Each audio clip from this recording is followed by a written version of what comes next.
Welcome to this explainer. Look, today, we're going to fundamentally shift your relationship with money. We're breaking down a groundbreaking, totally mathematical system that's designed for one specific purpose: reclaiming your time.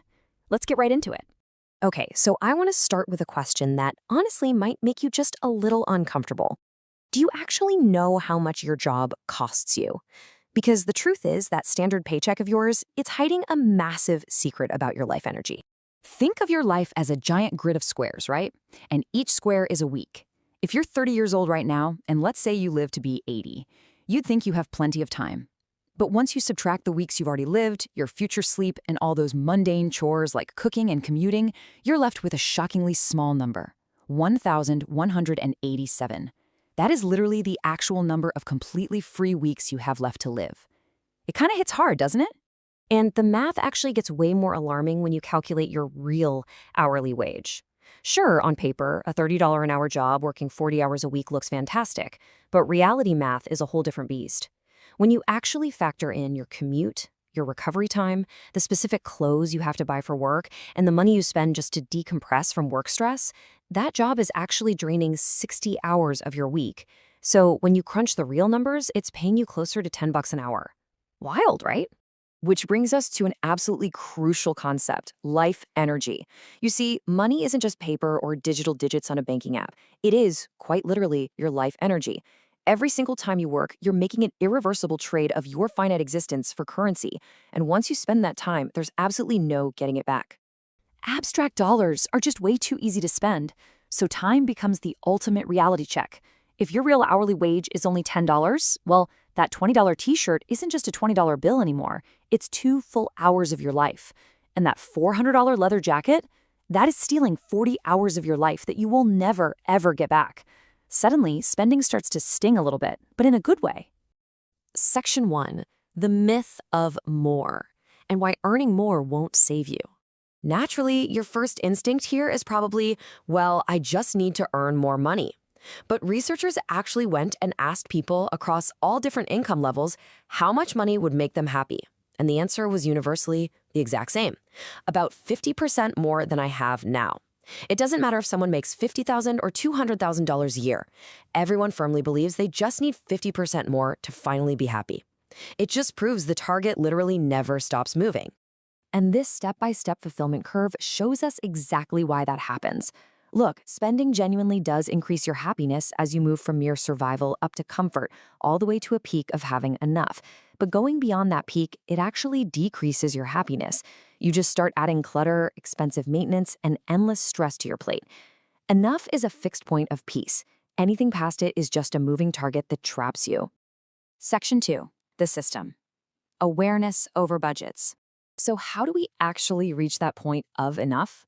Most people try standard budgeting, but budgets usually fail because they try to control a totally unpredictable future. Instead, try this. It's an incredibly simple rule. Write down every single purchase.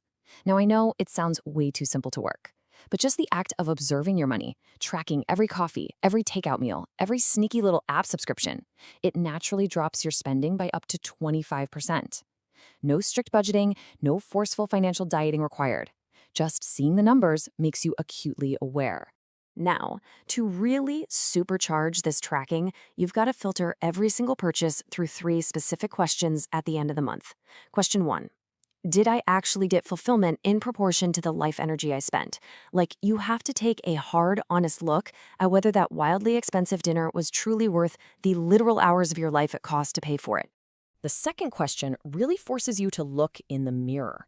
It asks, is this spending actually aligned with my stated values? If you tell everyone you value health, but your spending history is showing a whole lot of drive-thrus instead of a gym membership, well, your money is revealing your real priorities, not just the ones you like to talk about. And this third question, it's a massive eye-opener. How would this spending change if I did not have to work for money? When they ask this, most people discover they're trapped in a vicious cycle. They're paying huge amounts of money for an expensive commute, daily convenience food, fancy work clothes, just to cope with the sheer stress of making money in the first place. Section 3. Redefining the job. Once you filter out all that financial noise, It's time to tackle the income side of things. Think about an unrealistic romantic partner for a second, expecting them to be your lover, your therapist, your fitness coach, and your absolute sole source of joy. That relationship is going to break, right? Well, expecting a 9 to 5 job to be your family, your life's grand purpose, your best friends, and your sole source of meaning is just as unrealistic. It's totally doomed to leave you utterly disappointed. In reality, your job has exactly one purpose. It's a straightforward transaction of your time for their money, period. When you finally view your career strictly as a transaction, you can stop begging it to magically give your entire life meaning. Instead, you can start asking the only practical question that actually matters. Am I getting a good deal for the hours I am selling? Because valuing your time isn't greedy, it is incredibly wise. Let's say you need $4,000 a month to live. Earning $20 an hour means you have to work 200 hours. But if you negotiate a role that pays $40 an hour, you literally buy back 100 hours of your life every single month while making the exact same income. Section 4. The crossover point and the escape. Okay, let's see exactly how tracking your expenses and maximizing your income unlock the ultimate mathematical goal here. I want you to think of your money in 3 distinct categories. As you become hyper-conscious of your spending, your expenses drop. As you truly value your time, your income rises. That widening gap in the middle, that is the exact high-octane fuel you're going to use to build up your third category, your investment income.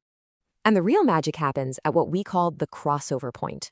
This is the exact day your monthly investment income, we're talking returns from things like index funds or rental property, crosses above your monthly living expenses. Simply put, when your investments pay you more than you spend to live, work becomes completely optional. You have basically bought your absolute freedom.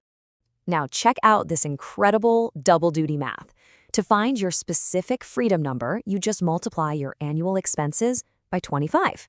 So spending $40,000 a year means you require $1 million invested.